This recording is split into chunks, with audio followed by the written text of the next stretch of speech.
Hello প্রিয় দর্শক, আশা করি আপনারা সবাই ভালো আছেন।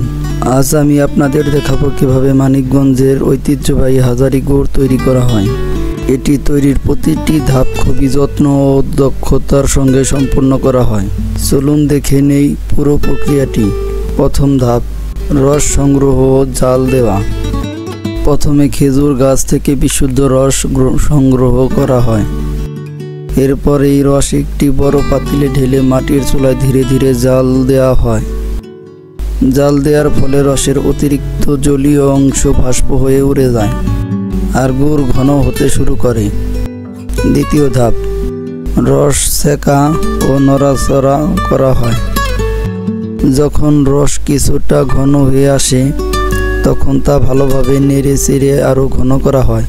এরপর একটি পরিষ্কার কাপড়ের সাহায্যে ছেঁকে মাটির পাত্রে রাখা হয়, যাতে রসের অপ্রয়োজনীয় অংশ আলাদা হয়ে যায়। দ্বিতীয় ধাপ, রং পরিবর্তন ও ঘন করা। এরপর গুড়কে একটি লাঠি দিয়ে অনেকক্ষণ নাড়ানো হয়।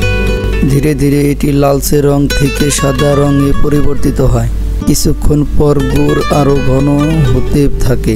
তখন নতুন করে কিছু পরিমাণ রস আবার এতে মেশানো হয় এবং আরও কিছুক্ষণ নাড়াচাড়া করতে হয়। চতুর্থ ধাপ, চূড়ান্ত মিশ্রণ ও শেড তৈরি।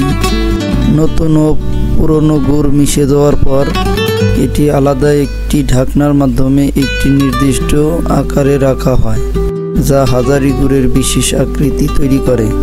এরপর সেটিকে ভালোভাবে ঠান্ডা হয়ে যায়, যাতে এটি জমাট বাঁধে। বাজারজাতকরণ। শেষ ধাপে সম্পূর্ণ প্রস্তুত হওয়া হাজারি গুড়ের সুন্দরভাবে কাটার পর বাজারজাত করা হয়। এটি সুস্বাদু ও খাঁটি হওয়া সারা দেশে এর চাহিদা ব্যাপক। এভাবেই তৈরি হয় মানিকগঞ্জের ঐতিহ্য হাজারি গুড়, যা স্বাদে অনন্য ও পুষ্টিগুণে ভরপুর।